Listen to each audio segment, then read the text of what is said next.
Good morning বন্ধুরা, কেমন আছো? আশা করি তোমরা সবাই ভালো আছো। কিছুক্ষণ আগে এত বৃষ্টি হচ্ছিল, মনে হচ্ছিল বেরোতে পারবো না।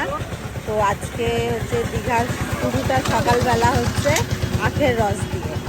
তো চলো শুরু করি, আর কোথায় কোথায় যাচ্ছি তোমাদেরকে বলবো, তো পাশে থেকো।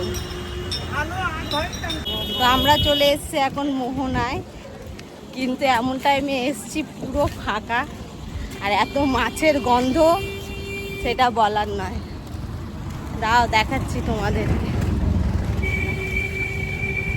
পুরো ফাঁকা। দাও দেখায়।